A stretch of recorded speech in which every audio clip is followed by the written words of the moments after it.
చేయుచున్నాం తండ్రి. ఆమేన్. ఆమేన్.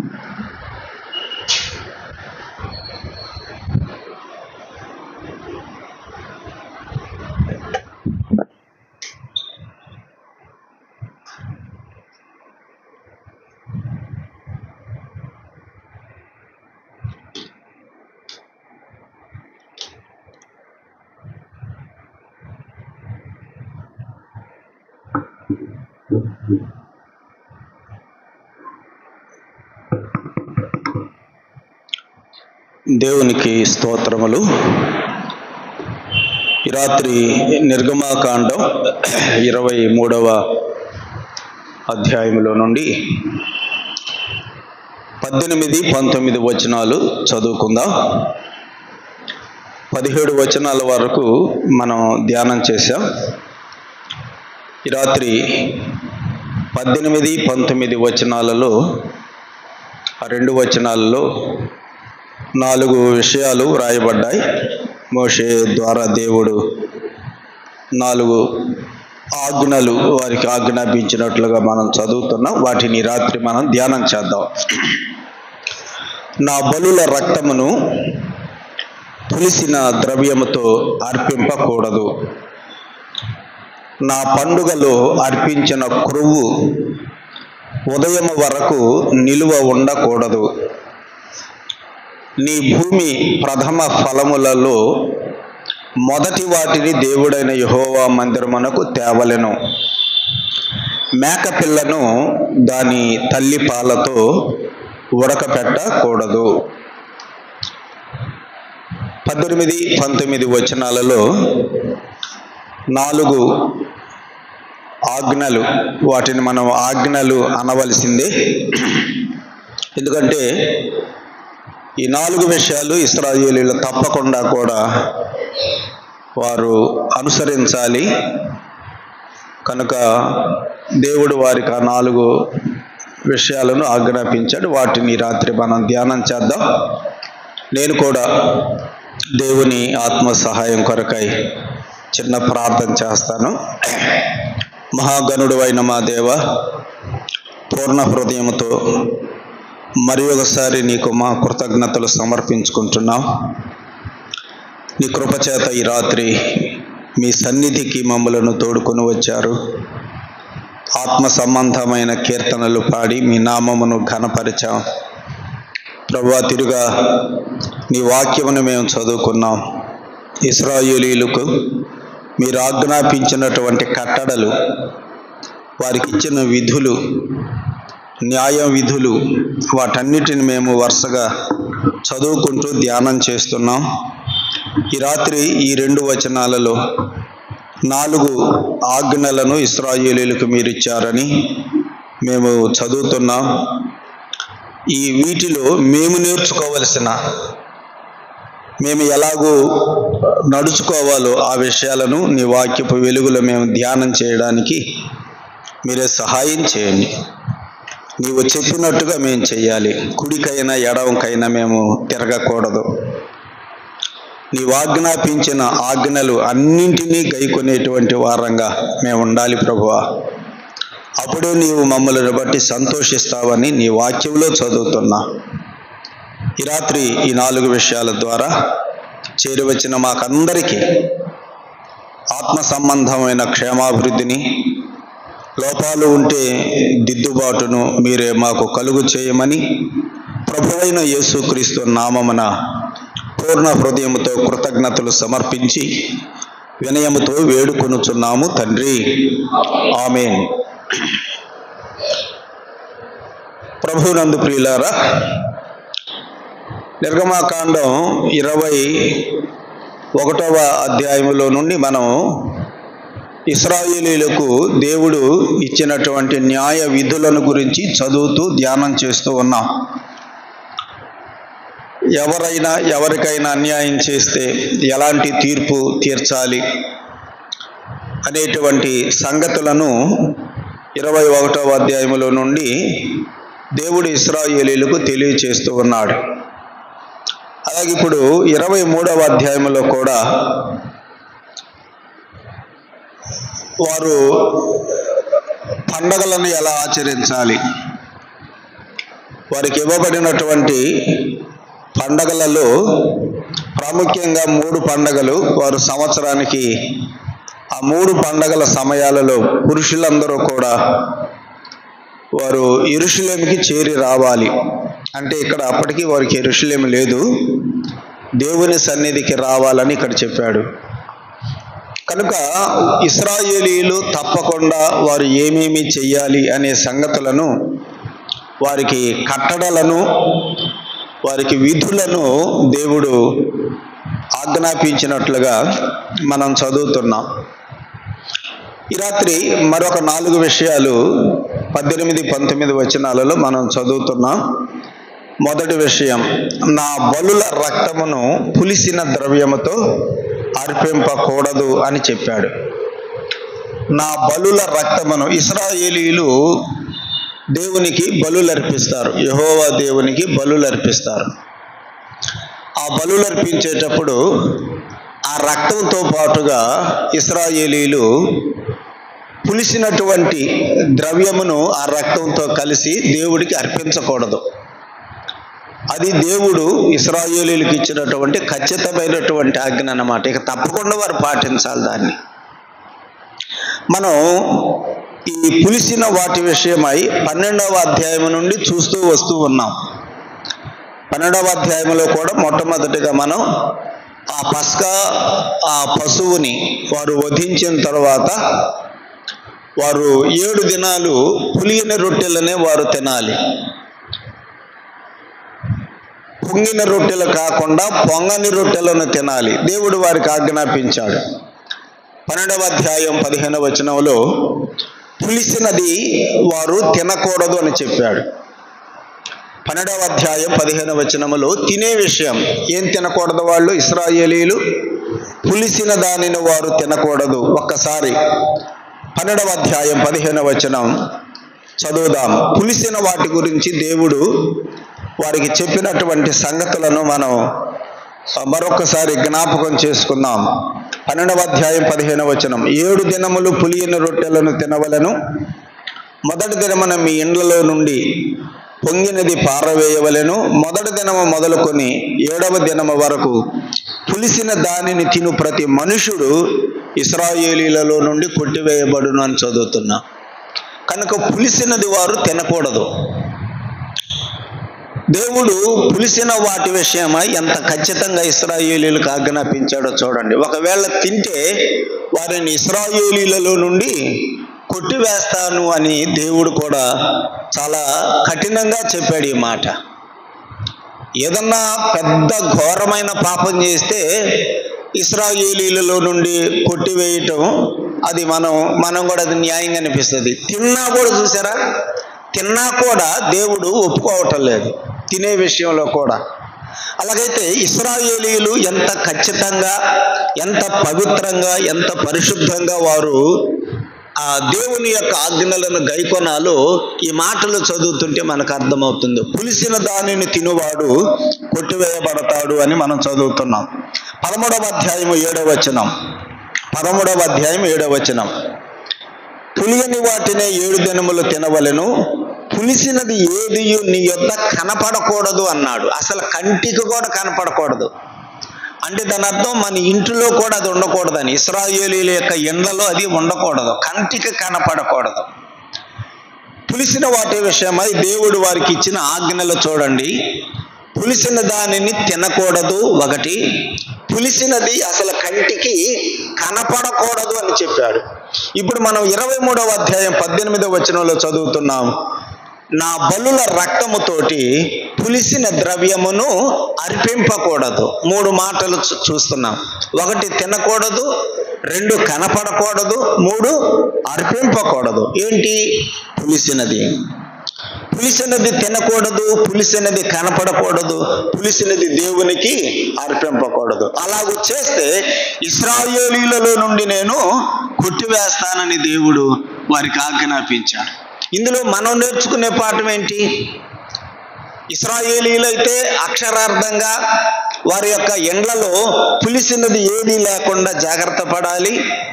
పులిసినది తినకూడదు, పులిసినది దేవునికి అర్పించకూడదు. అది దేవుడు ఇశ్రాయేలీయులకు ఇచ్చింది. మరి ఇందులో మనమేం నేర్చుకోవాలి? మనం గతంలో కూడా జ్ఞాపకం చేసుకున్నాం. పులిసినది క్రొత్త నిబంధనలో 3 భావాలతో ఉన్నది. మరొకసారి వాటిని జ్ఞాపకం చేసుకుందాం. కొరింథీయులకు రాసిన మొదటి పత్రిక 5వ అధ్యాయం.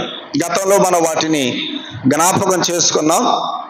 మరొకసారి వాటిని నెమరు వేసుకుందాం. మనం కొరింథీయులకు రాసిన మొదటి పత్రిక 5వ అధ్యాయం 7వ వచనం. నేడు క్రొత్త నిబంధన కాలములో యేసు ప్రభు రక్తము చేత కొనబడిన మనము పులిసినది అంటే ఏంటో తెలుసుకొని దాని విషయంలో మనం జాగ్రత్తగా ఉండాలి.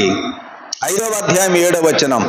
మీరు పులిపిండి లేనివారు గనుక క్రొత్త ముద్ద అవుటకై ఆ పాతదైన పులిపిండిని తీసి పారవేయుడి. పాతదైన పులిపిండి అన్నాడు. అలాగైతే పులిపిండి, పులిసిన పిండి దేనిని సూచిస్తుంది? ఇక్కడ పౌలు దేనితో పోల్చాడు పులిసిన పిండిని? పాతదైన పులిపిండి అన్నాడు. పాత జీవితం, పాత జీవితాన్ని సూచిస్తుంది పులిపిండి. మనం పాత జీవితం జీవించేటప్పుడు కదా, మనం ఎటువంటి వారం? మనము యేసు ప్రభువుని విశ్వసించక ముందు మన జీవితాలు ఎంత భయంకరంగా ఉండేయో, ఎంత అసహ్యకరంగా ఉండేయో ఏమో. మీ సంగతి నాకు తెలియదు, కానీ నా మట్టుకు నేను చెబుతున్నాను. నా జీవితం చాలా రోత జీవితం, చాలా అసహ్యకరమైన జీవితం. ఇప్పుడు ఆ పాత జీవితం దేంతో పోల్చాడు పౌలు? పులిపిండితో పోల్చాడు. ఇప్పుడు ఆ జీవితం కనపడకూడదు. పాత జీవితం, యేసు ప్రభువుని విశ్వసించిన తర్వాత కూడా నువ్వు ఇంకల్లా పాత జీవితం, పాత చూపులు, పాత మాటలు, పాత నడవడిక ఉన్నదా మనలో? కొరింథీయులకు రాసిన పత్రికలోనే మనకందరికీ తెలుసు కదా, ఎవడైనను క్రీస్తు నందు ఉన్న ఎడల వాడు నూతన సృష్టి. పాతవి ఏం కావాలన్నాడు? పాతవి గతించిపోవాలి అన్నాడు. కానీ కొంతమంది విశ్వాసులను చూస్తుంటే ఇంకా వాళ్ళ జీవితంలో ఏం కనపడుతున్నాయి? పాతవి కనపడుతున్నాయా లేదా? నీ జీవితంలో ఇంకా పాత జీవితం కనపడుతుందా? కనపడుతుంది అంటే నీలో ఇంకా ఏమున్నట్టు? పులిసిన పిండి కనపడుతుంది నీ జీవితంలో. పులిసినది కనపడితే కొట్టివేయబడతావు.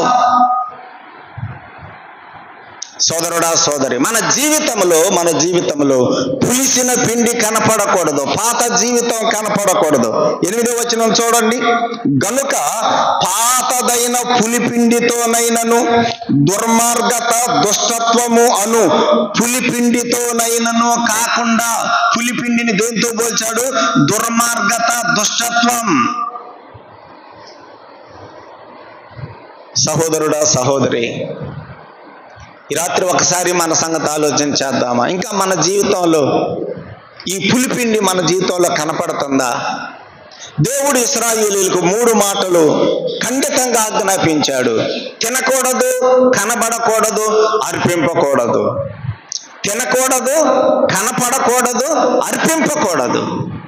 ఇశ్రాయేలీయులలో నుండి నేను కొట్టివేస్తా అన్నాడు. 12వ అధ్యాయం చదువుకున్నాగా. అలాగైతే నీ జీవితంలో, నా జీవితంలో కూడా ఇంకా పాత జీవితము, పాత బ్రతుకు అనేది మనం కనపడకుండా జాగ్రత్తగా ప్రవర్తించాలి. ఒకవేళ ఉంటే ఈ రాత్రి సరి చేసుకుందామా? మనం దేవుని సన్నిధికి వస్తుంది అందుకేగా. పాత జీవితము మనలో కనపడకూడదు. పులిపిండి అనేది మరి ఒక పోలికతో ప్రభు పోల్చాడు. లూకా సువార్త 12వ అధ్యాయం 1వ వచనం. ఇవి గతంలో మనం చెప్పుకున్నాం, మరొకసారి వాటిని నెమరు వేసుకుంటున్నాం. 12వ అధ్యాయం 1వ వచనం చూడండి. పులిసిన పిండిని ప్రభు దేనితో పోల్చాడో మరొక మాట చదువుదాం. అందులో ఒకరినొకడు త్రొక్కుకొనున్నట్లు 1000 కొలది జనులు కూడినప్పుడు ఆయన తన శిష్యులతో మొదట ఇట్లని చెప్పసాగాను. పరిసయ్యుల వేషధారణ అను పులిసిన పిండిని గూర్చి జాగ్రత్త పడుడి అన్నాడు. పులిసిన పిండితో దేన్ని పోల్చాడు ఇక్కడ యేసు ప్రభు? వేషధారణ. ఒకటి పాత జీవితం, ఒకటి పాత బ్రతుకు. రెండవది పులిసిన పిండిని ప్రభు దేంతో పోల్చాడంటే వేషం. ఏ వేషం అది? దేవుని సన్నిధికి వచ్చేటప్పుడు ఏ వేషం వేసుకొని వస్తున్నారు? కొంతమంది సంగతులే, అందరి సంగతి కాదు. కొంతమంది భక్తి వేషం, విశ్వాసిలాగా యేసు ప్రభువుని నమ్ముకున్నట్లుగా చూస్తే అలా కనపడతారు అంతే. చూస్తే చూపులకు మాత్రమే. అదే వేషం అన్నమాట. ఆ వేషాన్ని, ఆ వేషధారణను యేసు ప్రభు దేంతో పోల్చాడంటే పులిసిన పిండి. నీలో వేషధారణ ఉంటే నీలో ఇంకా పులిసిన పిండి ఉన్నట్టే. కనపడకూడదు, అర్పింపకూడదు. నా బలుల రక్తముతో పులిసిన ద్రవ్యమును అర్పింపకూడదు అని దేవుడు చెప్పాడు. అలాగైతే సహోదరుడు, సహోదరి, మనం దేవుని సన్నిధికి వచ్చేటప్పుడు నిజంగా యథార్థమైన భక్తి కలిగిన వారంగా, పవిత్రమైనటువంటి జీవితం కలిగిన వారంగా ఆయన సన్నిధికి మనం వస్తున్నామా? తిమోతికి పౌలు రాశాడు కదా, పైకి భక్తి కలిగిన వారి వలె ఉండి దాని శక్తిని ఆశ్రయింపని వారుగా ఉంటారు అంత్య దినాలలో అన్నాడు. అంత్య దినాలలో ఇట్లాంటి వాళ్ళు బయలుదేరతారు. పైకే ఉంటుందట వాళ్ళకి, పైకే భక్తి, లోపల భక్తి ఏముండదు, పైకే భక్తి. అదే వేషం అన్నమాట. ఈ రాత్రి ఆలోచన చేసుకుందామా మనం? వేషధారణ అనేది యేసు ప్రభు పులిసిన పిండితోటి పోల్చినట్లుగా మనం ఎక్కడ చదువుతున్నాం. వేశ్యలైన మారు మనసు పొందితే పరలోకం చేరతారు. వేశ్యలైన మారు మనసు పొందితే ఎక్కడికి చేరతారు? పరలోకం చేరతారు. మారు మనసు లేకుండా వేషము వేసుకొని వస్తే అగ్నిగుండానికి వెళతాం. మారు మనసు ముఖ్యం. నీ మనసు ఇంకా మారిందా, మారలేదా? నీ ప్రవర్తన మారిందా, మారలేదా? ఇంకా పాత జీవితమే ఉన్నదా? మూడవ పోలిక చూడండి. మూడవ పోలిక మత్తయి సువార్త 16వ అధ్యాయం. 3 పోలికలు పులిసిన పిండితో యేసు ప్రభు పోల్చినట్లుగా మనం చూస్తాం. 16వ అధ్యాయం 5వ వచనం నుండి మనం చదవవలసింది, కానీ మనకి చదువుకోవడానికి సమయం లేదు. ప్రభువు ఆ పడవలో ప్రయాణం చేస్తుంటే ప్రభు అంటాడు, రొట్టెల సంగతి ఎత్తుతాడు. 6వ వచనములు అంటాడు, పరిసయ్యుల సద్దూకయ్యులను వారి పులిసిన పిండిని గూర్చి జాగ్రత్త అని చెప్పాడు. ఏ పులిసిన పిండి అన్నాడు? పరిసయ్యులు, సద్దూకయ్యులు అనువారి పులిసిన పిండిని గురించి జాగ్రత్త అన్నాడు. ఎప్పుడైతే పులిసిన పిండి అని ఆ ఒక్క పదం పట్టుకున్నారు, మిన్నుది వెనకది వదిలిపెట్టేశారు శిష్యులు. పులిసిన పిండి అనేటప్పటికీ అరే మనం రొట్టెలు చేయటానికి పిండి లేదు కదా, దాని గురించి ప్రభు మనతో మాట్లాడుతున్నాడే అని వీళ్ళు తలగొక్కుంటున్నారు. అరే మనం పిండి లేదు కదా అని. అప్పుడు ప్రభు చెప్పాడు, సరే ఇంకా చాలా మాటలు చెప్పాడు. ఇప్పుడు మనకు అవసరమైన మాట 12వ వచనం చూడండి. అప్పుడు రొట్టెల పులిసిన పిండిని గూర్చి కాదు గాని పరిసయ్యులు, సద్దూకయ్యులు అనువారి బోధను గూర్చి ఏ జాగ్రత్త పడవలెను అని ఆయన తమతో చెప్పెను అని వారు గ్రహించిరి. ఇప్పుడు చెప్పండి, పులిసిన పిండితో దేన్ని పోల్చాడు ప్రభు? మళ్ళీ చదువుతున్నాను. పరిసయ్యులు, సద్దూకయ్యులు అనువారి బోధను గూర్చి జాగ్రత్త పడమని చెప్పాడు. బోధ. అలాగైతే 3వ పోలిక ఏంటంటే,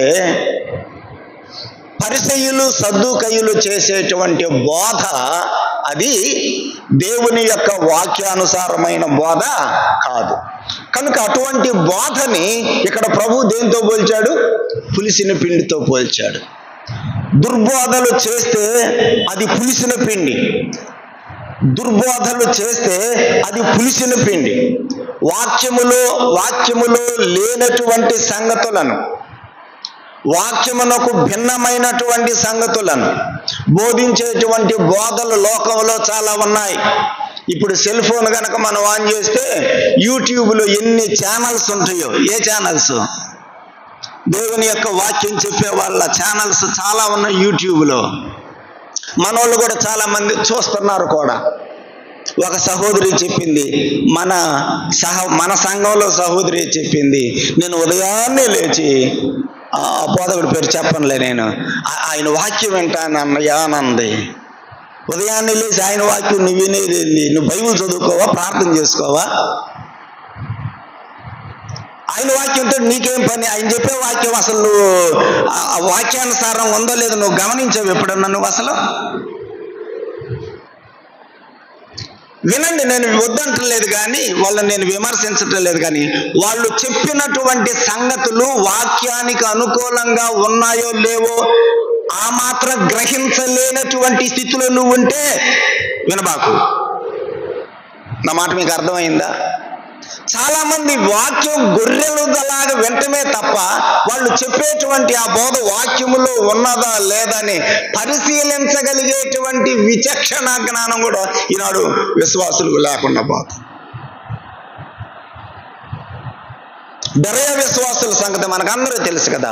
పౌలు శీలలు చెప్పుతున్న సంగతులు అలాగున ఉన్నవో లేవో అని వారు ప్రతిదినము లేఖనాలను ఏం చేస్తున్నారు? పరిశోధన చేస్తున్నారు.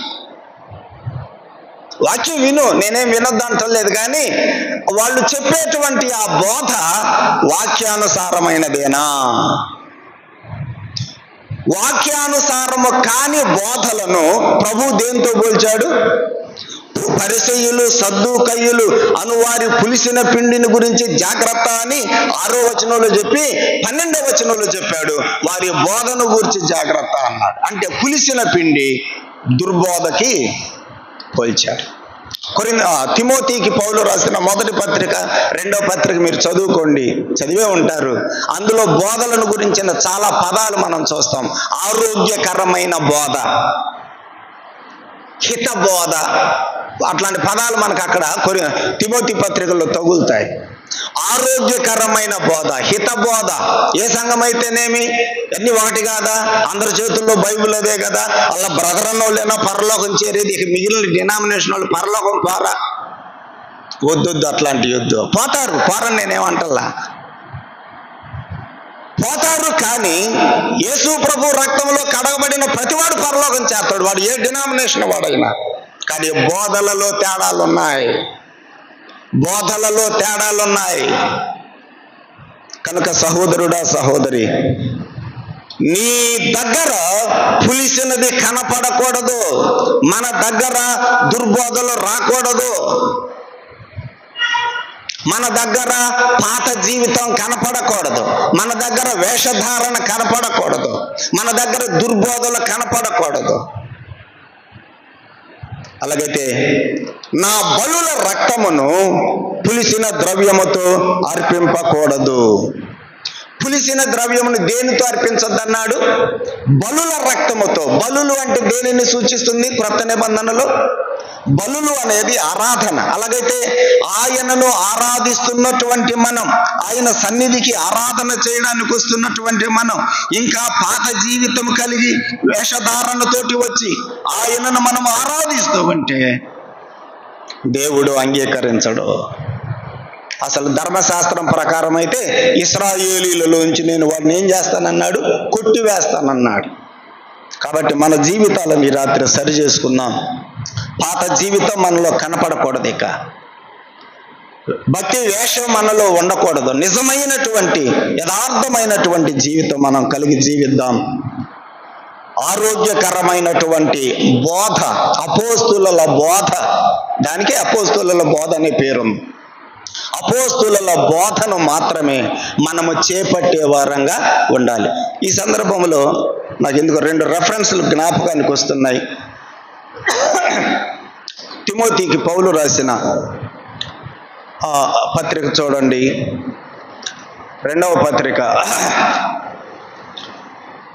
పౌలు తిమోతికి వ్రాసిన 2వ పత్రిక 2వ అధ్యాయం 2వ వచనం.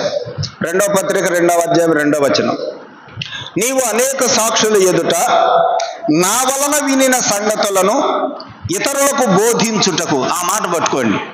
ఇతరులకు మనం బోధించే బోధలు ఏ బోధలు చేయాలంటున్నాడు పౌలు? నా వలన వినిన సంగతులు అన్నాడు. నేను ఏ సంగతులైతే నీతో చెప్పానో తిమోతి, ఆ సంగతులనే ఇతరులకు బోధించాలి. అంతేగాని నేను చెప్పని సంగతులు కాదు, నేను చెప్పని సంగతులు కాదు. నేను ఏమైతే మీకు చెప్పానో, నా వలన నీవు ఏమైతే విన్నావో ఆ సంగతులనే బోధించడానికి సామర్థ్యం కలిగిన మనుషులకు అప్పగించున్నాడు. అలాగైతే మనం ఏ బోధలు చేయాలి చెప్పండి?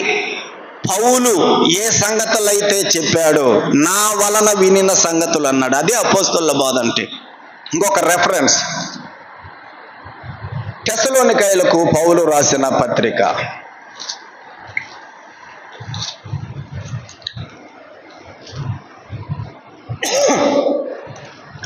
2వ పత్రిక 2వ అధ్యాయం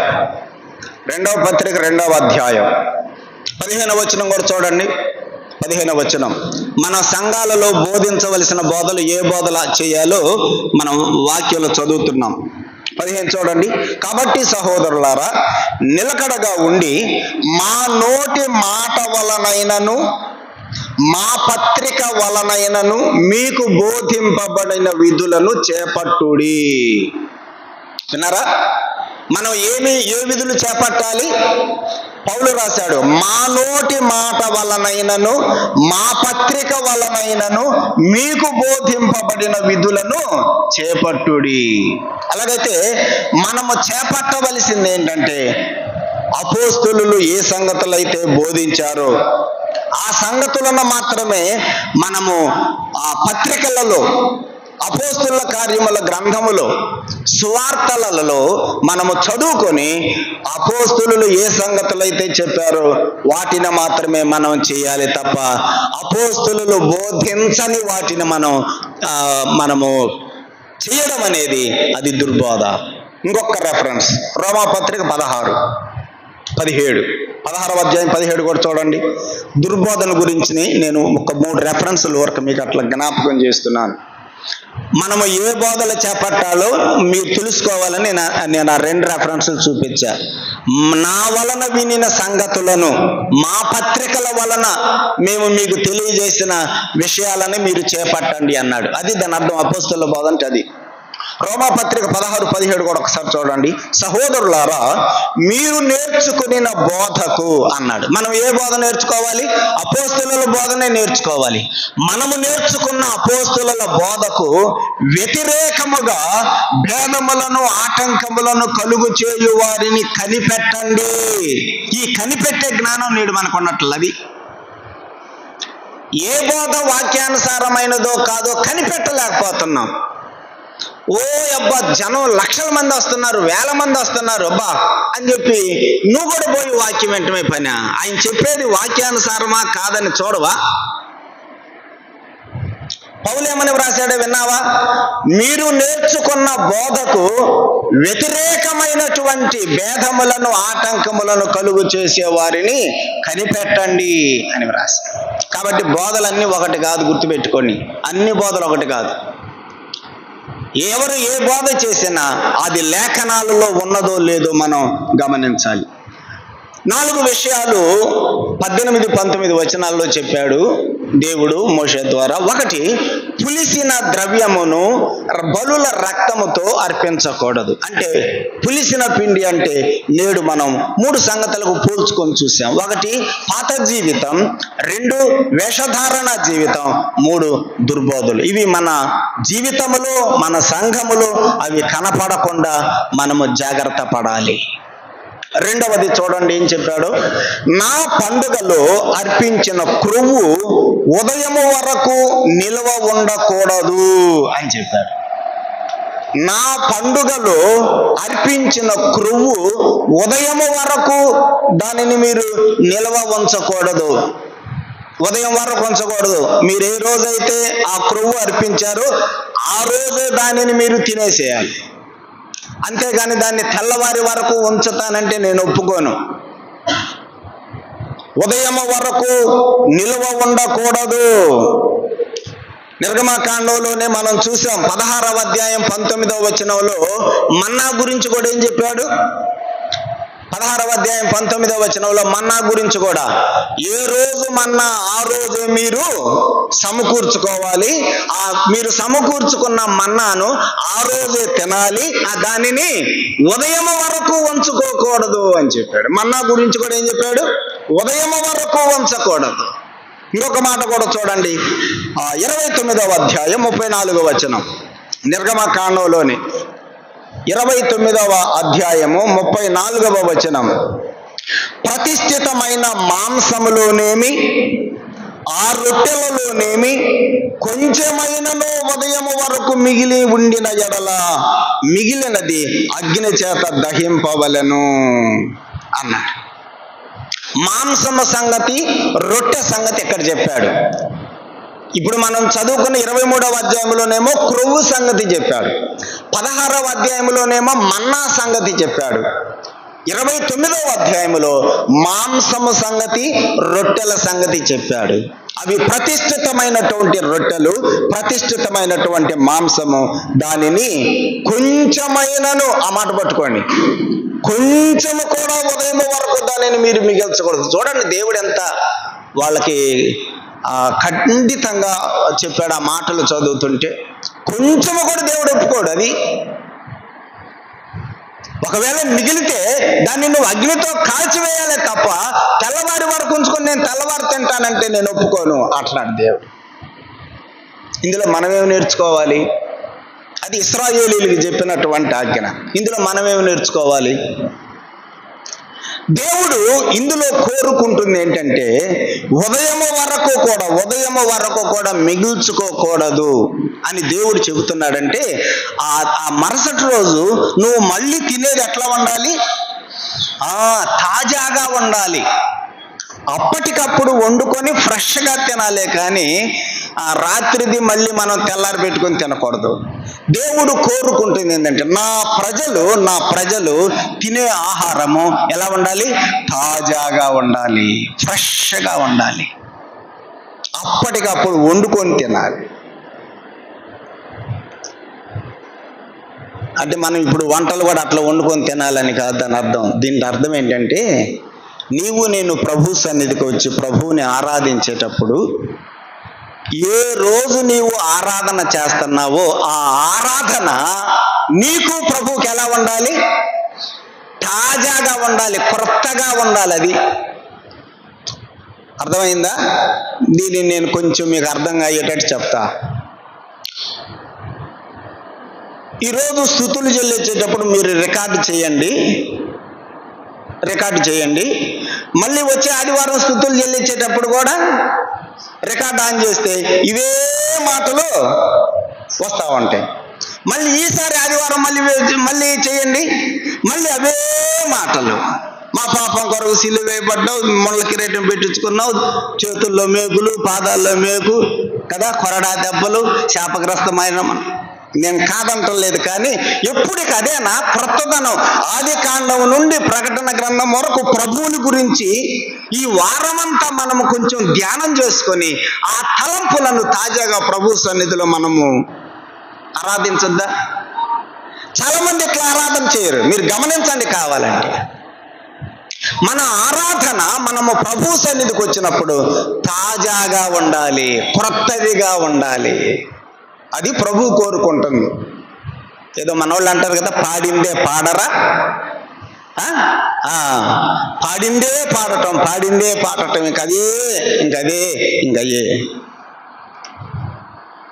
యేసు ప్రభువుని గురించి, తండ్రి అయిన దేవుని గురించి నూతన తలంపులతో, నూతన ధ్యానముతో ఆయన సన్నిధికి వచ్చి మనము ఆయనను ఆరాధించే వారంగా ఉండాలని ఆయన కోరుతున్నాడు మనలో. అది క్రొత్తదిగా ఉండాలి. నీవు పాట పాడుతున్నావు, ఆ పాట పాత పాటే కావచ్చు, కానీ పాడేటప్పుడు ఆ పాటలో ఉన్నటువంటి భావం, ఆ పాటలో ఉన్న భావములో నువ్వు లీనమై పాడితే అది నీకు ఎలా ఉంటుంది? అప్పుడు క్రొత్తదిగా ఉంటుంది. ఇప్పుడు ఒక పాట చెప్పామనుకో, కూర్చున్న వాళ్ళందరికీ ఎట్లా ఉంటుంది? అది ఎప్పుడు పాడే పాటేగా, నడిపించు నాన్నవని పాడేమనుకో, ఇక్కడ ఈ పాట తప్ప ఇంక నీకేం దొరకదయ్యింది అని అనుకుంటాం కూర్చున్నటువంటి మనం కదా. ఇది ఎప్పుడో తాతల నాటి పాట అని అనుకుంటాం. కాదు, నీవు ఆ పాటని, ఆ పాటలో ఉన్నటువంటి భావాన్ని నీవు లీనమై పాడు, నీకు అట్లుంటుంది. అప్పుడు అది క్రొత్తదిగా ఉంటుంది. దేవుడు మన నుండి కోరుకుంటుంది ఏంటంటే క్రొత్త ధనం, క్రొత్త ఆరాధన. ఉదయం వరకు మిగిలించకూడదు అని దేవుడు చెబుతున్నాడంటే దాని అర్థం ఏంటంటే తాజాగా ఫ్రెష్గా ఉన్నటువంటి ఆహారం వారు భుజించాలి. అలాగైతే నీవు నేను కూడా ప్రభు సన్నిధికి నూతనమైనటువంటి ధ్యానాలతో, నూతనమైనటువంటి తలంపులతో ప్రభు సన్నిధికి వచ్చి ప్రభువుని మనం ఆరాధించేటువంటి అనుభవం మనం కలిగి ఉండాలి. కాబట్టి సహోదరులారా, యవనస్తులారా, నేను ప్రేమతో కోరేది ఏంటంటే సోమవారం నుండి శనివారం వరకు వాక్యం చదివేటప్పుడు ప్రభువుని గురించి, తండ్రి అయిన దేవుని గురించినటువంటి వారి యొక్క ఔన్నత్యాన్ని గురించి, వారి గొప్పతనాన్ని గురించి ఉన్నటువంటి ఆ మాటలను ధ్యానం చేసి మనం ఆదివారం ప్రభు సన్నిధికి వచ్చి ఆ తలంపులతో ప్రభువుని ధ్యానం చేస్తే, ఆరాధిస్తే ఎంత బాగుంటుంది. మనం ఏం అట్లా చెయ్యం. వస్తాము, ఇక మనకు కంటతనమాట. 2వ ఎక్కం చెప్పరా అంటే తౌడుకోకుండా చెబుతాడు వాడు. అదే 19వ ఎక్కం చెప్పరా అంటే తౌడుకుంటాడు. 2వ ఎక్కం చెప్పమంటే టక చెప్పేస్తాడు. అట్లా 2వ ఎక్కం చెప్పినట్టుగా మన యొక్క స్థుతులు ఉండకూడదు. అది 3వది ఏం చెప్పాడో చూడండి. 3వది 19వ వచనం, నీ భూమి ప్రథమ ఫలములో మొదటి వాటిని మందిరమునకు తేవలెను అన్నాడు. ఏంటిని తేవాలి మందిరంలోకి? మొదటి వాటినేమో నువ్వు ఇంట్లో పెట్టుకొని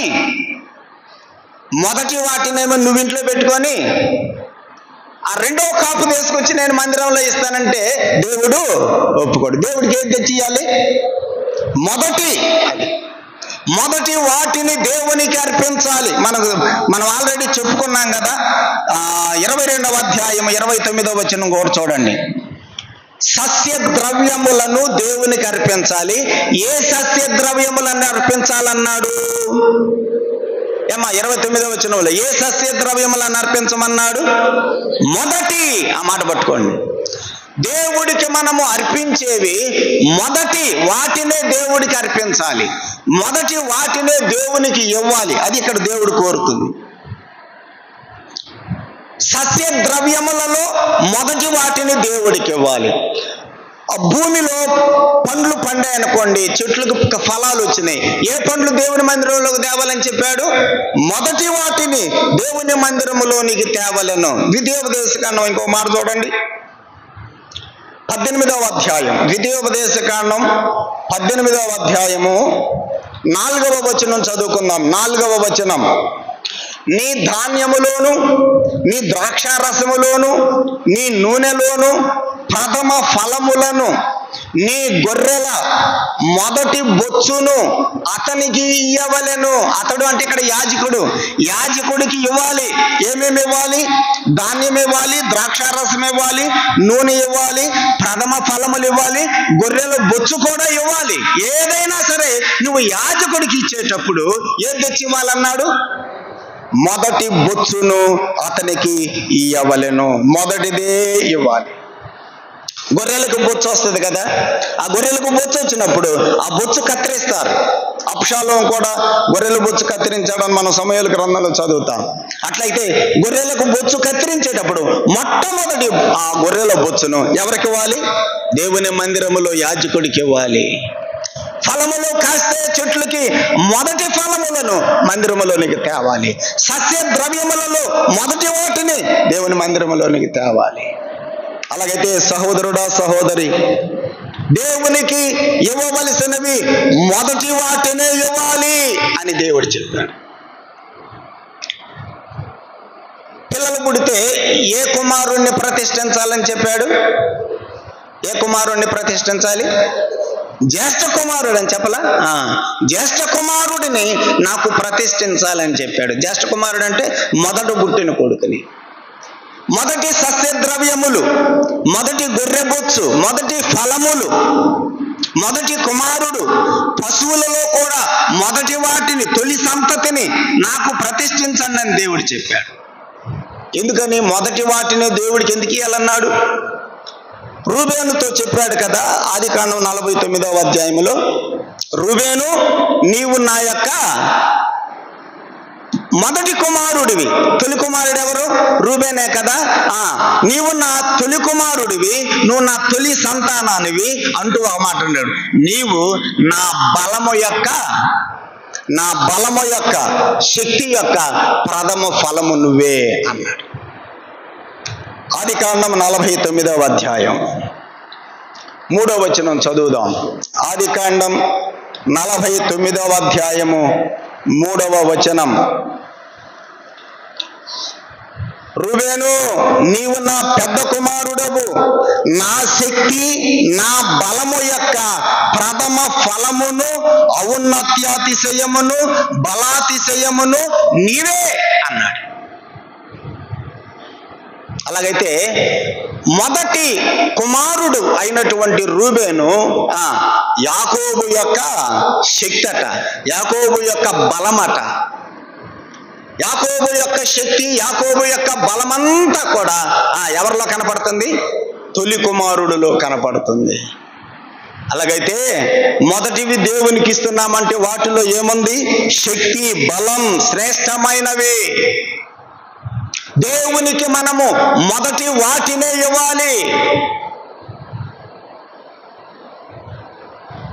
ఇప్పుడు మనమేమి నేర్చుకోవాలి ఇందులో? కొత్త నిబంధనలో మొదటి వాటిని తెచ్చివ్వండి నేను చెప్పలేదు, కానీ మనము మన యొక్క జీవితంలో ఎన్ని సంవత్సరాలు బ్రతుకుతాం? ప్రతి 80-90 సంవత్సరాలు అనుకుందాం. ఈ 80-90 సంవత్సరాల వయసు జీవితంలో తొలి వయస్సు, మొదటి వయస్సు ఎవరికి ఇవ్వాలి? అర్థమైందా? తొలి వయస్సు అంటే, మొదటి వయస్సు అంటే ఇది బాల్యము యవ్వనం. బాల్యము యవ్వనమేగా. ఈ 90 సంవత్సరాల వయసులో మొదటి 25 సంవత్సరాలు లోపు ఆ వయసు అంతా కూడా తొలి వయస్సు, మొదటి వయస్సు కదా. నెక్స్ట్ తర్వాత వచ్చేదేమో నడి వయస్సు, ఆ తర్వాత వచ్చేదేమో వృద్ధాప్యం. వీటిల్లో దేవునికి ఏది ఇవ్వాలి మొదటి కంటే?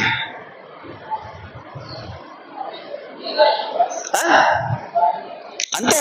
అందుకనే కదా ప్రసంగి గ్రంథంలో చెప్పింది, బాల్య దినముల యందే నీ సృష్టికర్తను స్మరణకు తెచ్చుకో అన్నాడు. దేవునికి మన జీవితంలో ఏది ఇవ్వాలి? మొదటిది ఇవ్వాలి. మొదటిది అంటే బాల్యములోనే ఇవ్వాలి. బాల్య జీవితమే దేవునికి సమర్పణ చేయాలి. అందుకనే మన స్థానిక సంఘంలో చిన్న పిల్లలను మందిరానికి తేవాలి. పిల్లల గురించి చాలా జాగ్రత్త మనం తీసుకోవాలి. ఎందుకంటే బాల్యము నుండే ఆ జీవితమును ఎవరికి ఇవ్వాలి? దేవునికి ఇవ్వాలి. తొలి సంతతిని కాదు. ఎంతమంది పిల్లలు పుడితే అందరి యొక్క ఆ యొక్క బాల్య జీవితాన్ని దేవుని చేతులకి అప్పగించేటట్లుగా ఉండాలి. బాల్య జీవితం నీ బాల్య దినముల యందే సృష్టికర్తను స్మరణకు తెచ్చుకో అన్నాడా? లేకపోతే వృద్ధాప్యములో సృష్టికర్తను స్మరణకు తెచ్చుకో అన్నాడా? బాల్య దినముల యందే. బాల్యములోనే అపోస్తలుడైన పౌలు బాల్యములోనే కదా గమలీయేలు పాదముల దగ్గర ధర్మశాస్త్రములో చాలా శిక్షణ పొందాడు. ఏ వయసులో? బాల్యములోనే. తిమోతి, బాల్యములోనే నీవు లేఖనములను ఎరిగిన వాడవు అని రాస్తాడు. అలాగైతే బాల్య జీవితాన్ని దేవునికి సమర్పణ చేయాలి. మొదటిది ఎవరికి వాళ్ళు చెప్పండి? దేవుడికి. మొదటి వయస్సు బాల్య జీవితం. ఒకవేళ నువ్వు బాల్య జీవితంలో రక్షించబడలేకపోయావు అనుకో, నెక్స్ట్ ఏంటిది? యవ్వనం. యవ్వన ప్రాయములో నీ జీవితాన్ని ప్రభు చేతుల్లో పెట్టు. అందుకనే విలాప వాక్యముల గ్రంథంలో మనం చదువుతాం, యవ్వన కాలమందే కాడి మోయుట నరునికి మేలు. ఏ కాలంలో కాడి మోయాలి? నడి వయసులో కాదు, ముసలితనంలో కాదు. ఏ వయసులో? యవ్వన కాలంలో. యవ్వన బిడ్డలారా, ఈ వయసులోనే దేవుని చేతులకి నీ జీవితాన్ని పెట్టు. మన యొక్క పిల్లలను కూడా నేను చెబుతున్నాను, మన సంఘంలో ఉన్న పిల్లలందరిని కూడా భక్తి జీవితములో చాలా జాగ్రత్తగా మనం వారిని తీసుకొని రావటానికి మనము కృషి చేయవలసినటువంటి అవసరత ఎంతైనా ఉంది. పిల్లలను గురించి, వాళ్ళ చదువులను గురించి మనం చాలా శ్రద్ధ వహిస్తున్నాం కానీ కదా, 10th అయిపోగా నేను ఇంటర్మీడియట్ ఎక్కడ చేరిస్తే బాగుంటుంది, ఎన్ని లక్షలైతేనేలే పర్వాలేదులే, ఇది ఆలోచన చేస్తున్నామే కానీ అరే వీడి యొక్క ఆధ్యాత్మిక జీవితానికి అవసరమైనది ఏంటి, వీడి భక్తి జీవితానికి అవసరమైనది ఏంటి ఆలోచన చేస్తున్నామా మనం? ప్రియులారా, మొదటిది ఎవరికి ఇవ్వాలి? దేవునికి ఇవ్వాలి. మొదటిది దేవునికి ఇవ్వడం అంటే అర్థం ఏంటిది? ఇప్పుడు మన జీవితములో మొదటి వయస్సును, బాల్యమా లేకపోతే యవ్వనమా, ఈ రెండు దేవుని చేతులకు అప్పగిస్తే వాళ్ళ జీవితం ధన్యం. కొంతమంది నడి వయసులో ప్రభువుని నమ్ముకుంటే మంచిది, పరలోకం చేరతారే తప్ప ఇంకా వాళ్ళకి ఏమి ఉండదు. నడి వయసులో నమ్ముకుని నువ్వు ఇంకేం చేస్తావు? మందిరానికి వస్తావు, కూర్చుంటావు, వెళ్ళిపోతూ ఉంటావు. వృద్ధాప్యంలో నమ్ముకుంటారు కొంతమంది, ఇంకేంది పరలోకం వస్తుంది, రాదని కాదు, కానీ దేవుని కొరకు నువ్వేమీ కదా చేయలేవు. అదే నువ్వు బాల్యములోనే యవ్వనములోనే కనుక ప్రభువు నమ్ముకొని చక్కగా మందిరంలో పరిచర్య చేసి వాక్యము బాగా నేర్చుకొని దేవుని కొరకు గొప్ప సేవకుడివి నువ్వు కాగలవు. మీరు బైబిల్ గ్రంథంలో మొత్తంలో చూడండి, పరిచారకులందరూ ఏ వయసులో పరిచారకులు అయ్యారు? వాళ్ళందరూ ముసలి వాళ్ళు పరిచారకులకు వచ్చారా? నడి వయసులో వాళ్ళు వచ్చారా? యవ్వనంలో. సంఖ్యాకాండంలో మీరు చదవండి, సంఖ్యాకాండంలో ఆ యొక్క సైనికులుగా వెళ్ళవలసిన వారిని జనులను లెక్కించమంటాడు దేవుడు మోషేతోటి. వయసు చెప్పాడు అక్కడ. ఏ వయసు నుంచి మొదలు పెట్టాడు చెప్పండి? 20 సంవత్సరాల వయసు నుంచి మొదలు పెట్టమని చెప్పాడు. జనసంఖ్య అక్కడి నుంచి తీయమని చెప్పాడు. దేవునికి అవసరమైన వారు ఎవరంటే యవ్వనస్తులు. అమ్మా నేను మళ్ళీ చెబుతున్నాను, పిల్లలు ఇప్పుడు 10th క్లాసులకు వస్తున్నారు, 9th క్లాసులకు వస్తున్నారు. ఆ పిల్లలకు పరిచర్య నేర్పండి ఇంట్లో తల్లిదండ్రులు.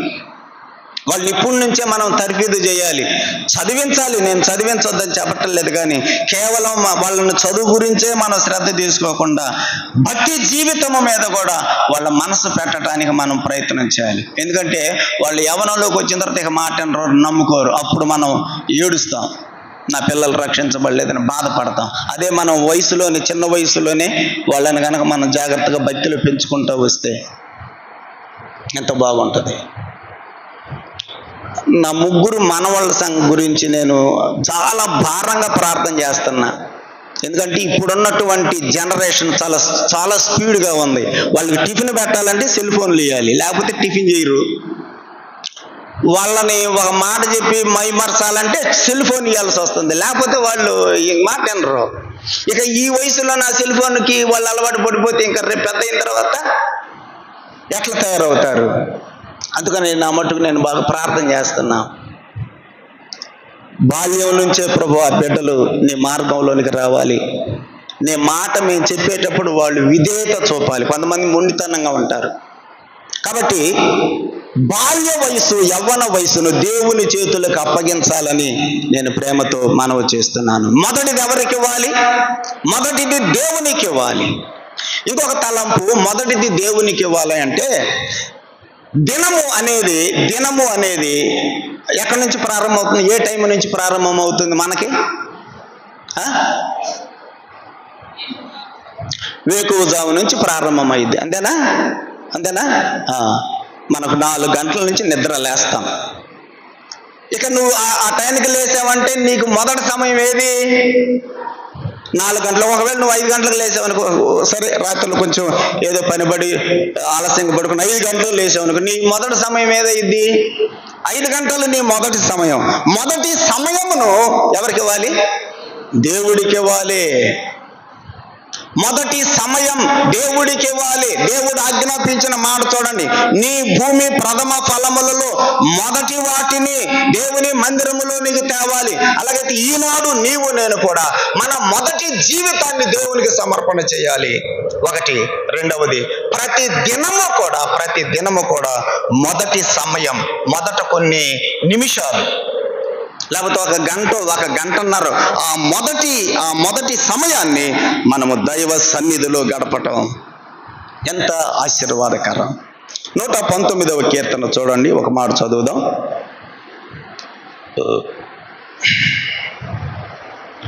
119వ కీర్తన 147వ వచనం. 119వ కీర్తన 147వ వచనం. తెల్లవారక మునిపే మొర్ర పెట్టి తిని. ఎప్పుడు మొర్ర పెట్టాడట అంటే ఈయన నిద్ర లేవగానే ఆ సమయాన్ని ఎలా గడుపుతున్నాడు? ఎవరికి ఇస్తున్నాడు ఆ సమయాన్ని? దైవ సన్నిధికి ఇస్తున్నాడు. చూసారా, తెల్లవారకు మునిపే నేను మొర్ర పెట్టాను, ప్రార్థన చేస్తున్నా, నేను నిద్ర లేచాను, 4 గంటలకి నిద్ర లేచా, లేకపోతే 5 గంటలకి నిద్ర లేచా, ఇంకా బయట చూస్తే ఇంకా చీకటిగా ఉంది, తెల్లవారలేదు. ఆ సమయంలో నేను ఎవరికి మొర్ర పెడుతున్నాను? దేవుని సన్నిధికి సమయం ఇస్తున్నావా? ఉదయకాల సమయాన్ని. నెక్స్ట్ వచనంలో ఏమన్నారు చూడండి, 148వ వచనం. నీవిచ్చిన వాక్యమును నేను ధ్యానించుటకై నా కన్నులు రాత్రి జాములు కాక మునిపే తెరచుకుందను. రాత్రి జాములు కాక మునిపే. రాత్రి జాములు ఎప్పుడు పూర్తయిపోతాయి అంటే ఆ తెల్లవారు 6 గంటలకి. సాయంకాలం 6 గంటలకి రాత్రి జాములు ప్రారంభమవుతాయి. 6 నుంచి 9 వరకు మొదటి జాము రాత్రి 9 నుంచి 12 గంటలకు రెండవ జాము, రాత్రి 12 గంటల నుంచి 3 గంటల వరకు మూడవ జాము, తెల్లవారుజామున 3 గంటల నుంచి 6 గంటల వరకు 4వ జాము. ఈ 4 జాములు పూర్తి కాక మునిపే నా కన్నులు నేను తెరుచుకుంటా అన్నాడు. దేనికోసం? నీవిచ్చిన వాక్యమును ధ్యానించుటకు. అలాగైతే 2 మాటలు ఇక్కడ చూసాం. తెల్లవారక మునిపే 2 పనులు చేస్తున్నాడు. ఒకటి మొర్ర పెట్టడం, రెండవది వాక్యమును ధ్యానించటం. నేను ఒక ప్రశ్న అడుగుతున్నా, ప్రతిరోజు నీవు ఉదయం నిద్ర లేవగానే ఈ 2 పనులు చేస్తున్నావా? మొదటిది ఎవరికి ఇవ్వాలి? మొదటి జీవితం, మొదటి వయసు దేవునికి ఇవ్వాలి. మొదటి సమయం దేవునికి ఇవ్వాలి. దినములో మొదటి కాలాన్ని, ఆ మొదటి సమయాన్ని దేవునికి అప్పగించాలి. అమ్మా, నువ్వు ఉదయాన్నే నిద్ర లేచి వాక్యం చదువుకొని ప్రార్థన చేసుకుంటున్నావా? ఎంత సమయం ఉదయకాలం నువ్వు దేవునికి అప్పగిస్తున్నావు? చెప్పు. ఎంత సమయమును నువ్వు దేవునికి అప్పగిస్తున్నావు? దేవుని సన్నిధిలో గడుపుతున్నావు? 5 నిమిషాల 10 నిమిషాల 5 నిమిషాలు 10 నిమిషాలు గడిపేది ఏంటి దేవుని సన్నిధిలో? దేవుని సన్నిధిలో వాక్యమును ఒక అధ్యాయము చదువుకో, ధ్యానం చేయి, దానిని ధ్యానించు, మరలా చదువు ఆ అధ్యాయాన్ని, మరలా ధ్యానించు, ప్రార్థన చేసుకో. అందులో దేవుడు నీతో మాట్లాడతాడు. ఆ అధ్యాయం ద్వారా దేవుడు మాట్లాడతాడు. అందులో అధ్యాయంలో ఎన్ని పేరాలు ఉన్నాయి విభజించుకో, ఒక్కొక్క పేరాలో ఏం చెప్పాడు ధ్యానం చేయి. నీ హృదయాన్ని ఏ మాట తాకిందో నోట్ చేసుకో. బైబిల్ చదివే విధానం. ప్రభు సన్నిధిలో మళ్ళీ ఆ దేవుడు నీతోటి ఏమైతే మాట్లాడాడో ప్రభు సన్నిధిలో ప్రార్థన చేసుకో. దేవా, ఈ మాటలు నాతో మాట్లాడావు, ఈ రోజంతా నేను ఇలా నడుచుకోవడానికి నాకు బుద్ధి దయచేయి. దేవుని సన్నిధిలో మొదటి సమయమును దేవునికి ఇస్తున్నావా? అలాగైతే 3వది మనం చూస్తున్నది ఏంటంటే, భూమి ప్రథమ ఫలములలో మొదటి వాటిని మందిరమునకు తేవలను. మొదటి వాటిని నీవు కూడా నేను కూడా మొదటి వాటిని ఎవరికి ఇవ్వాలి? దేవుడికి ఇవ్వాలి. ఒక అబ్బాయికి ఉద్యోగం వస్తే మొదటి జీతము దేవునికి అన్నాడు. మొదటి జీతం ఎవరికి? దేవుడికి. 25,000 జీతం వస్తే 20,000 పెట్టి భోజనాలు పెట్టి 5,000 సందా సంచులు వేసాడు. ఇప్పుడు మీరు చెప్పండి, మొదటి జీతం దేవుడికి ఇచ్చినట్ట? మొదటి జీతం 25,000 అంటే 25,000 నువ్వు కానుక సంచులు వేస్తే అది మొదటి జీతం. 20,000 ఏమో ప్రజలకు ఇచ్చావు, ప్రజలకు భోజనాలు పెట్టావు, సంఘస్థులకు భోజనాలు పెట్టావు. దేవుడి సంచులు అంత వేసావు, 5,000 ఇచ్చావు. అది కరెక్ట్గా. మొదటిది దేవునికి మనము ఇచ్చేటువంటి అనుభవం కలిగి ఉండాలి. చివరిగా 4వది చూడండి. 4వది, మేకపిల్లను దాని తల్లి పాలతో ఉడకపెట్టకూడదు. మేకపిల్లను దాని తల్లి పాలతో ఉడకపెట్టకూడదు. ఇంతకు ఎవరు ఉడకబెడుతున్నారు? ఏంది ఆ పని? ఎవరు చేస్తున్నారు అట్లా? మేకపిల్లనంట ఆ మేకపిల్లను చంపి దాని మాంసమును తీసి దాని తల్లి అక్కడ ఉంటుంది కదా, దాని పాలు తీసుకొచ్చి ఆ పాలతో ఉడకబెడుతున్నారంట. ఎవరు చేస్తున్నారు ఈ పని? అన్యులు చేస్తుంటే ఆ అన్యులు చేసేటువంటి ఆ పనిని ఎవరు చూస్తున్నారు? ఇశ్రాయేలీయులు చూసి, అరే మనం కూడా ఇట్లా చేస్తే మన కుటుంబంలో ఆశీర్వాదం కలిగిద్ది అని వాళ్ళు కూడా వాళ్ళ దగ్గర నేర్చుకుంటున్నారు. ఎవరు చేసే పని ఇది? అన్యులు చేసే పని. అందుకని దేవుడు చెబుతున్నారు, వాళ్ళు చేసేటట్టు మీరు కూడా తల్లి పాలతోటి మేక పిల్లని మీరు ఉడకపెట్టద్దు, అసలు అన్యుల ఆచారాలు మీరు చేయకూడదని దేవుడు వాక్యంలో చెప్పాడు. అలాగైతే 4వది, అన్యుల ఆచారాలు మీరు పాటించొద్దు అని దేవుడు చెబుతున్నాడు. తల్లి పాలతో మేక పిల్లను ఉడకపెట్టే పని ఎవరు చేస్తారంటే అన్యులు చేసేది. వాళ్ళు చేసినట్టుగా మీరు చెయ్యవద్దు అని ఇక్కడ దేవుడు ఇశ్రాయేలీయులకు చెబుతున్నాడు. అలాగైతే దేవుని పిల్లలమైనటువంటి మనం అన్యులు చేసేటువంటి పనులు మనము చేస్తున్నామా? అన్యుల ఆచారాలు మనము ఆచరిస్తున్నామా? లేవియా కాండంలో ఒక మాట చదువుదాం, చూడండి. లేవియా కాండం 18వ అధ్యాయం మొదటి 3 వచనాలు. లేవియా కాండం 18వ అధ్యాయము మొదటి 3 వచనాలు.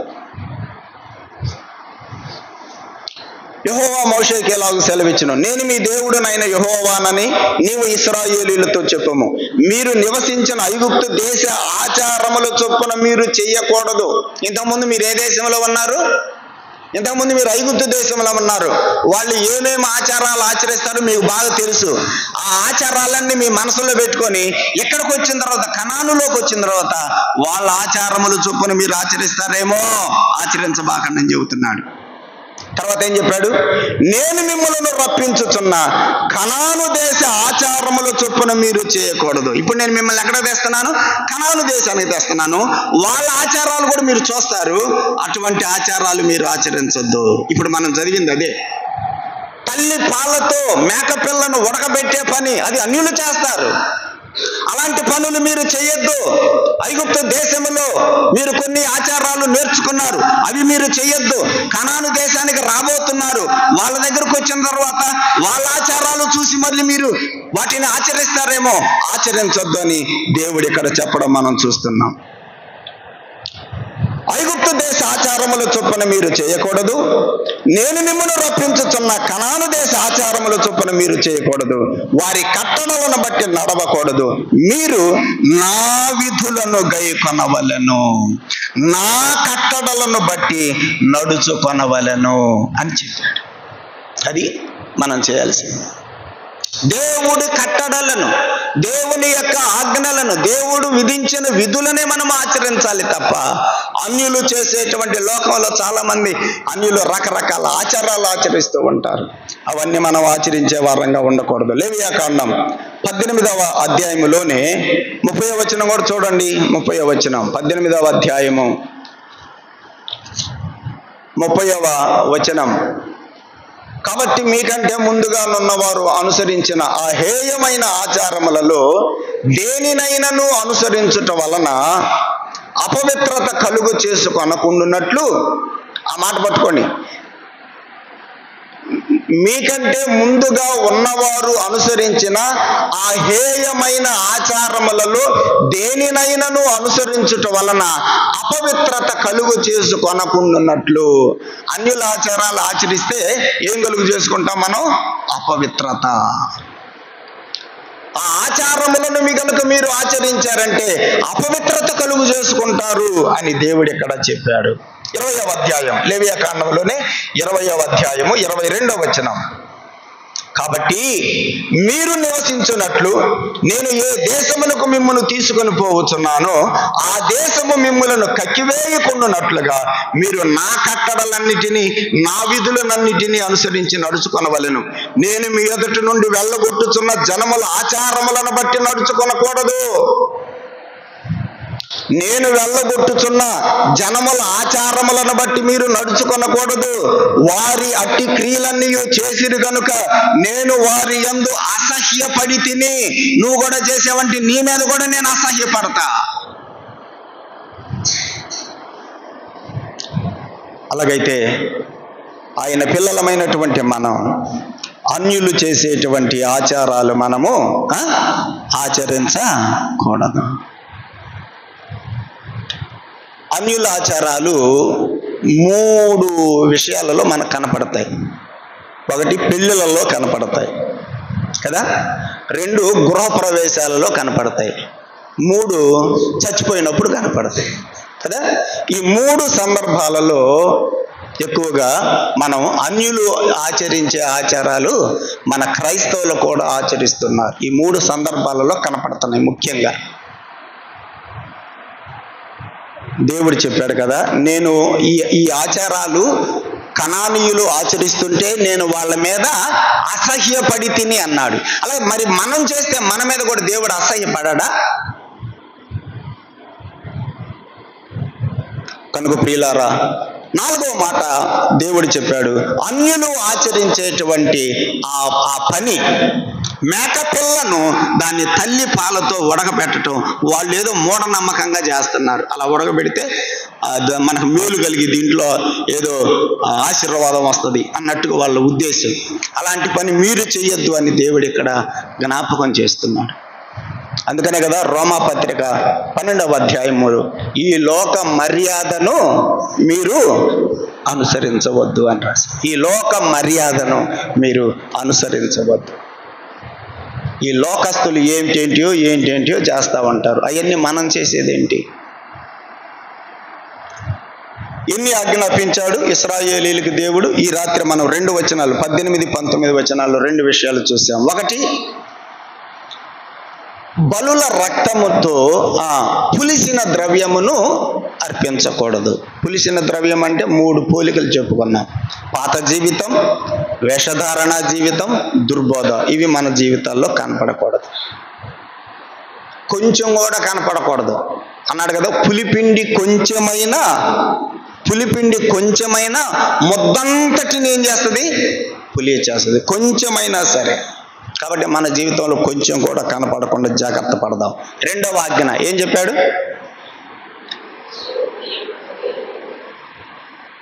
క్రొవ్వును, మీరు అర్పించినటువంటి క్రొవ్వును ఉదయం వరకు దానిని ఉంచకూడదు.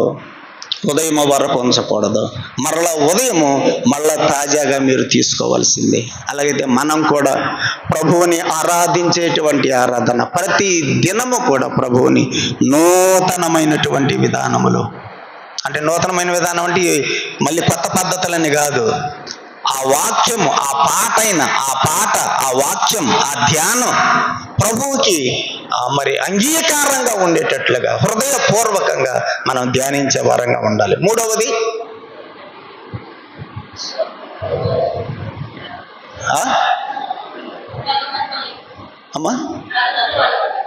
ప్రథమ ఫలములలో మొదటి వాటిని దేవుని మందిరానికి తేవాలి. అది మొదటి వాటిని. అలాగైతే మన జీవితములో మొదటి వయస్సు, ప్రారంభ వయస్సు, అది బాల్యమా యవ్వనమా? ముఖ్యంగా ఈ 2 వయసులు ఎవరి చేతులకు అప్పగించాలి? ప్రభువు చేతులకు అప్పగిద్దాం. నేను ఈ మాట, ఇక్కడ చిన్నపిల్లలు 2-3 వచ్చి కూర్చున్నారు, మన ఇళ్ళ దగ్గర ఉన్నారు, మన ఇంటి దగ్గర ఉన్నారు. మనం వాళ్ళ విషయంలో మనం జాగ్రత్త తీసుకుందాం. దేవుని భక్తి విషయంలో వారిని చాలా జాగ్రత్తగా మనం పెంచవలసిన అవసరత ఎంతైనా ఉన్నది. వాళ్ళు 10th క్లాసులోనే, ఇంటర్మీడియట్లోనే ప్రభువుని విశ్వసించి ప్రభువు కాడి మోసేటట్లుగా మనము వాళ్ళకి ఇంటి దగ్గర తర్ఫీదు ఇచ్చేటువంటి వారంగా మనం ఉండాలి. మొదటి వయస్సు. తర్వాత దినములో మొదటి సమయం కూడా ఎవరి సన్నిధిలో గడపాలి? మనం దేవుని సన్నిధిలో గడపాలి. 4వది అన్యుల ఆచారాలు మనం ఆచరించద్దు. దేవుడు ఈ తలంపులను దీవించునుగాక. మరి 4 అనుభవాలు మన జీవితాలలో ఉన్నాయో లేవో ఒకసారి మనం ఆత్మ పరిశీలన చేసుకొని సరి చేసుకుందాం, లోపాలుంటే దిద్దుకుందాం, ప్రభువుకి ఇష్టమైనట్లుగా మనం బ్రతుకుదాం. ప్రార్థన చేద్దాం. సోదరుడు ప్రసాద్ గారు వచ్చి ప్రార్థన చేస్తారు.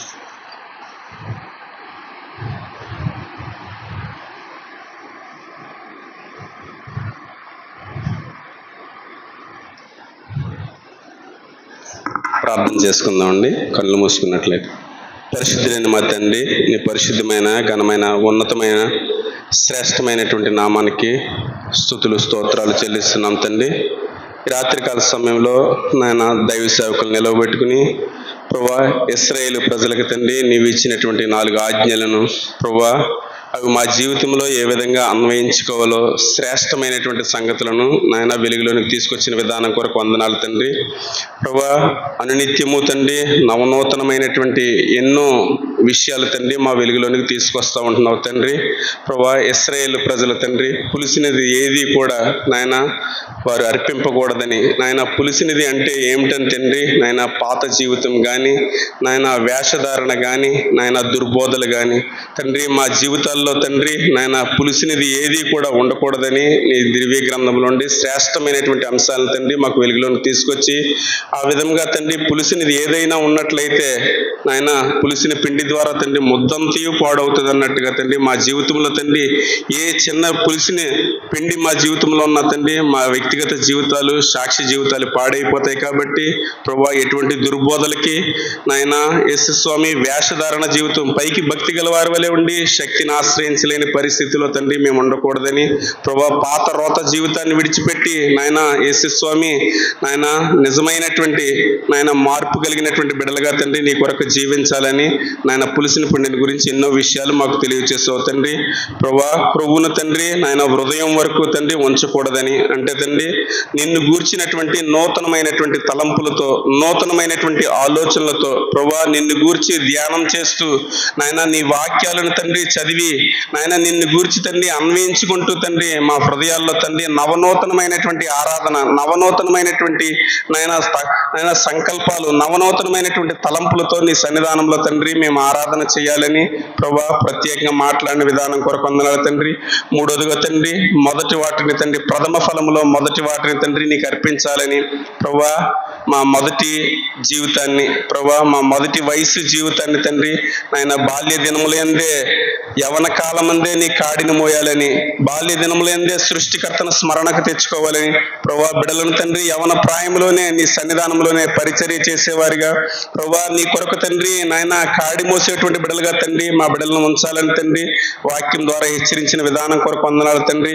వేకువజామునే తండ్రి నాయన నీ నామమును నాయన నీ సన్నిధానంలో మోకరించి ప్రార్థించి ప్రభువా నీ వాక్య ధ్యానాలు చేయాలని ప్రభువా అట్లాగే తండ్రి ప్రథమ ఫలములు తండ్రి మా జీవితాల్లో తండ్రి ఏదైతే నువ్వు మాకు అనుగ్రహించావో అందులో శ్రేష్టమైనవి నాయన ప్రథమ ఫలాలు తండ్రి నేను నీ సన్నిధానంలోనికి తేబడాలని తండ్రి వాక్యం ద్వారా తండ్రి మేము ఎంతగానో నేర్చుకోవడం జరిగింది తండ్రి. నాలుగోదిగా తండ్రి ప్రభువా నీ దాసుల ద్వారా నాయన అన్యాచారాలు చేయకూడదని, అనేక సందర్భాల్లో తండ్రి నాయన మా జీవితాల్లో తండ్రి అన్యుల యొక్క ఆచారాలు సాంప్రదాయాలను అనుసరించి తండ్రి పైకి మాత్రం క్రైస్తవులు మనం అనిపించుకుంటూ ఉంటాం, విశ్వాసులు మనం అనిపించుకుంటూ ఉంటాం తండ్రి. మా జీవితంలో ఎక్కడ విశ్వాసం అనేది కానరానటువంటి పరిస్థితులు, ఏ విధమైనటువంటి అన్యాచారాల జోలికి పోకూడదని, ఒకవేళ అన్యాచారాల జోలికి వెళ్ళినట్లయితే తండ్రి నాయన నీ నుండి వచ్చేటువంటి ప్రతి విధమైనటువంటి నాయన ఆ యొక్క పనిష్మెంట్కి మేము బాధ్యులం అవుతామని వాక్యం ద్వారా ఎంతగానో తండ్రి మమ్మల్ని హెచ్చరించిన విధానం కొరకు వందనాలు తండ్రి. నీ దాసుని నిలబెట్టుకుని ఎన్నో విషయాలు తండ్రి వెలుగులోనికి మాకు తీసుకొచ్చిన విధానం కొరకు వందనాలు ప్రభువా. ఈ రాత్రికాల సమయంలో బిడ్డలందరూ వాక్యం విన్నారు ప్రభువా. వాక్యం వినడం వరకు మాత్రమే కాకుండా తండ్రి ప్రభువా విన్నటువంటి వాక్యాన్ని ఎంతవరకు మా జీవితాలకు ఆపాదించుకోగలిగాం, ఎటువంటి ఆచారాలు అన్యాచారాలతో తండ్రి మా జీవితాలు కొనసాగిస్తున్నాం ప్రభువా, శ్రేష్టమైనటువంటి ప్రథమ ఫలములను తండ్రి నీ సన్నిధానానికి తీసుకొస్తున్నామా లేదా ప్రభువా. యేసు స్వామి నాయన మా యొక్క పాత రోత జీవితాన్ని విడిచిపెట్టి వేషధారణ భక్తిని విడిచిపెట్టి తండ్రి ప్రభువా ఒక నిజమైనటువంటి భక్తి నాయన ఆరోగ్యకరమైనటువంటి బోధను హితబోధను నాయన అంగీకరిస్తూ ప్రభువా యేసు స్వామి నీ నుండి తండ్రి ఏదైతే నేర్చుకున్నామో తండ్రి నాయన యేసు స్వామి ఒకనొక దినాన్ని ప్రభువా శ్రేష్టమైనటువంటి వ్యక్తులుగా తండ్రి నువ్వు మా గురించి ఏదైతే ఆశిస్తూ ఉంటున్నావో ప్రభువా అటువంటి బిడ్డలుగా తండ్రి సంఘ బిడ్డలందరూ ఉండడానికి తండ్రి నీ కృపను మెండుగా దయచేయండి. రాత్రికాల సమయంలో ఆయన నీ వాక్యం ద్వారా వచ్చేటువంటి ఆశీర్వాదాన్ని బిడ్డలందరూ పొందుకోవడానికి నువ్వు అనుగ్రహించిన కృప కొరకే నీకు వందనాలు. అనేక మంది బిడ్డలు రాలేదు తండ్రి ప్రభువా, నీ చిత్తమైతే మరుసటి వారమైన తండ్రి నీ సన్నిధానంలో కూడి ప్రభువా అనేక మంది బిడ్డలు తండ్రి నీ వాక్యం విని వాక్యం ద్వారా బలపరచబడి వాక్యం ద్వారా తండ్రి నూతనంగా వారి జీవితాలను కట్టుకొనొచ్చు ప్రభువా నాయన నీకు సమరూపమైనటువంటి నాయన ఆ జీవితాన్ని తండ్రి ఈ సన్నిధిలో తండ్రి నాయన పొందుకునేటువంటి భాగ్యాన్ని దయచేయండి. వాక్యం ద్వారా వచ్చేటువంటి ప్రతి విధమైనటువంటి ఆశీర్వాదాలను బిడ్డలందరికీ దయచేయమని అడుగుతున్నాను తండ్రి. ప్రభా మెట్టుకు తండ్రి దైవ సేవకులకి విశేషమైనటువంటి జ్ఞానాన్ని అనుగ్రహించండి. ప్రభా నీ శక్తితోటి నీ బలంతోటి నింపమని అడుగుతున్నాను తండ్రి. రానున్న దినాల్లో ఇంకా బలమైనటువంటి విషయాలు నాయన మరుగైనటువంటి ప్రతి విషయాన్ని వెలుగులోనికి తీసుకొచ్చి నాయన బిడ్డలకు నాయన బోధించడానికి కావాల్సినటువంటి శక్తిని జ్ఞానాన్ని నీ దైవ సేవకులకు అనుగ్రహించమని అడుగుతున్నాను తండ్రి. ఓ నాయన ఏ బిడ్డలైతే వాక్యం అయితే విన్నారో తండ్రి, వాక్యం విన్నటువంటి ప్రతి బిడ్డను దీవించండి. వాక్యానుసారంగా నడిచేటువంటి భాగ్యాన్ని ప్రతి బిడ్డకు దయచేయమని యేసుక్రీస్తు నామములో ఈ చిన్న మనవులు అడిగి వేడుకొంచున్నాం పరమ తండ్రి. Thank you.